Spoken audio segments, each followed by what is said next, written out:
प्रधानमन्त्री श्री गिरिजा प्रसाद कोइरालालाई आसन ग्रहणको निम्ति हार्दिक अनुरोध गर्न चाहन्छु।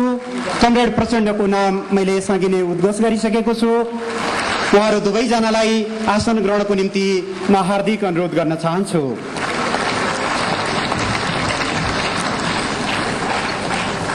यो सम्मानित हलमा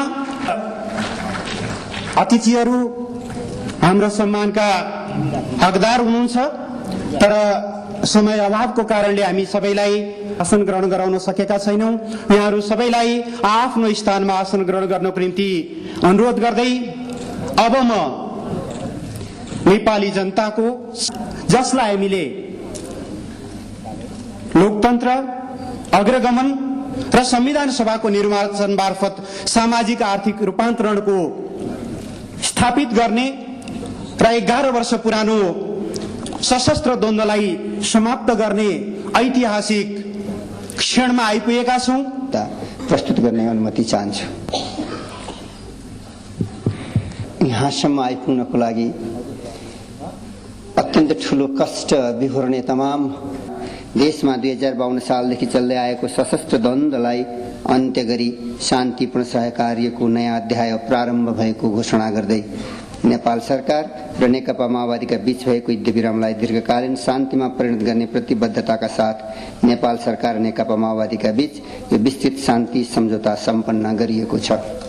गर्नको निम्ति म श्री कृष्ण प्रसाद सिटौलालाई पुनः अनुरोध गर्न चाहन्छु। नेपाल कम्युनिस्ट पार्टी माओवादीका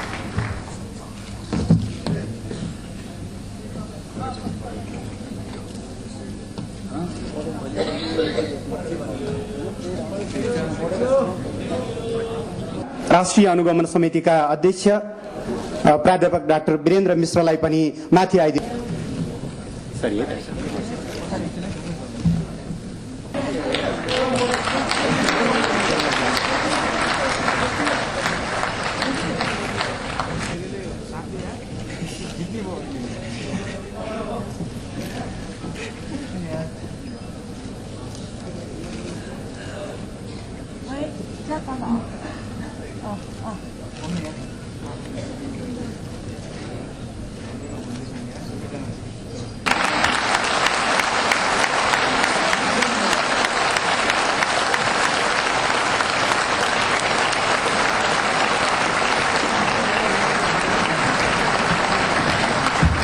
दुई 38 वर्ष पुरानो एउटा निरन्तरताको सामान्य अर्थमा एउटा क्रमभङ्गको दिन हो।